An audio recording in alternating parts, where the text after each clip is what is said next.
Trump just ended the protection for Somalis, the ones in Minnesota. He said it's over for them, to send them back to where they came from on his true social media. He's tired of them scamming Minnesota out of hundreds of millions of dollars. He must have heard about that Feed the Kids scam, where they said that they was feeding hundreds of thousands of kids, but they weren't. And he's tired of them terrorizing the people of Minnesota. Amigo,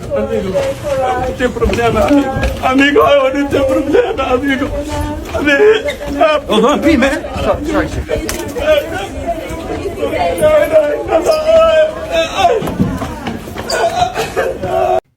We tried to tell y'all 20 years ago when y'all started mass immigrating to Minnesota that something would happen to your youth. But you guys chose to take that moment and talk about how, lost and how violent and how uneducated our youth was. Thousands of Somali immigrants in America thought they were safe. But now deportation is looming, and some are realizing that past choices, including political decisions and distancing from certain communities, have consequences they didn't expect. We're not black, we're not Arab, we're Somali. We are Somalis, not black. There, I said it. Somalis are not black. Hello everyone, welcome back to the channel, and a warm hello to all my returning viewers and new subscribers. So here's what's happening. Somali immigrants, especially in Minnesota, where large communities live, are facing the possibility of losing their temporary protected status. And social media is buzzing with panic and debate. Families are worried, but their community leader is telling them, we are not going anywhere. And even if they try to deport us, we won't leave. And now, with fear, uncertainty, and defiance spreading through these communities, the conversation online is intense. So let me show you the videos that have everyone talking. From the Muslim community in Minnesota. And we're gathered here today to fully support and endorse President Trump and JD Vance.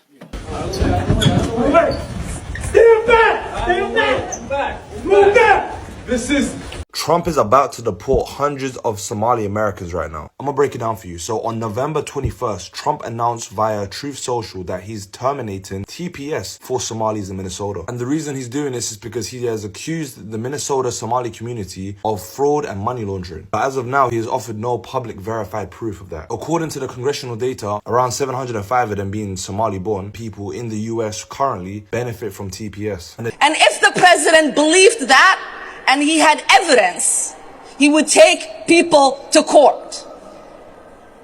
So we are sick and tired of the president waking up one day and deciding to put forth falsehoods and demonize whole communities, while the ignorant people that support him then take the lies that he's spreading and use it as a fact. I keep screaming this from every mountaintop I can. That's Hassan Ali, and this is Ilhanomar.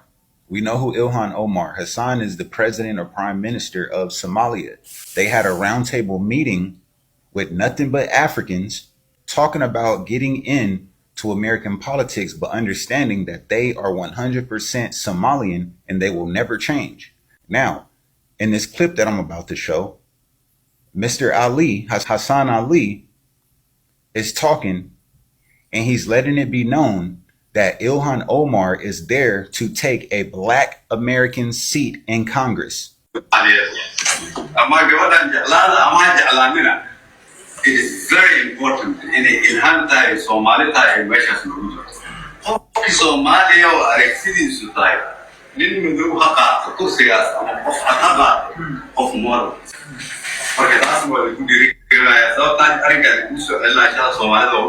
They are not here to be our friends. They are not here to fight for all Black people. They are here to fight for Somalians. That's it.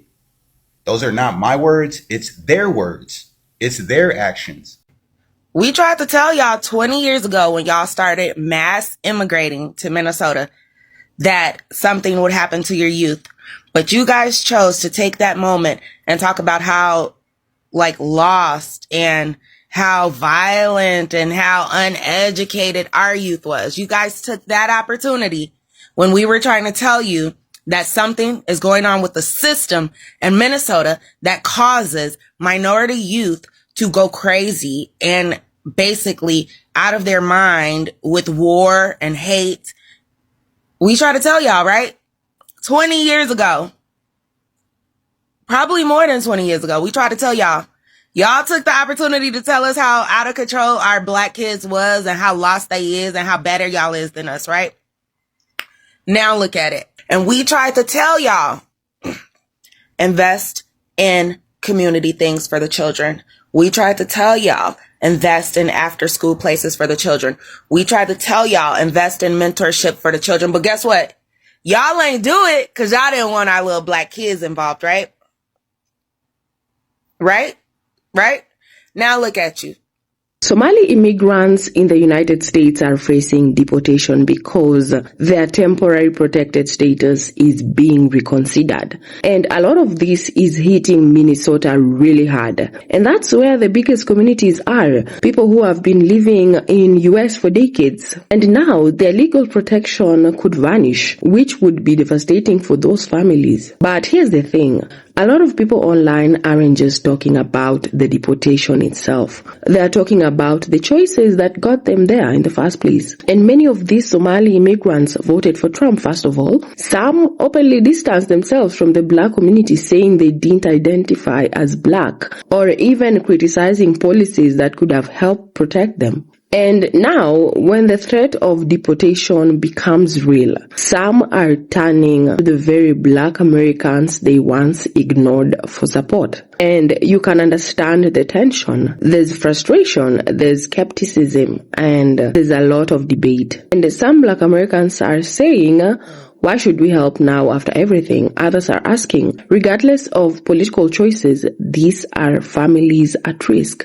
Can't we show some solidarity? Then there's the community leader telling people, we are not going anywhere. That's bold, it's defiant, but it's also risky. Some see it as inspiring hope and unity, while others see it as a way of downplaying the seriousness of what's happening. Either way, it shows the mindset in the community. They are determined and they are trying to stand together. So what I think is really interesting here is how identity, politics, and survival intersects. And distancing yourself from black identity or supporting politicians who pushed harsh immigration policies doesn't shield you from the consequences. And so guys, I want to hear from you. How do you feel about this? Should past political choices affect whether people offer support in a crisis like this? And how should black Americans respond when a community that distanced themselves is now reaching out?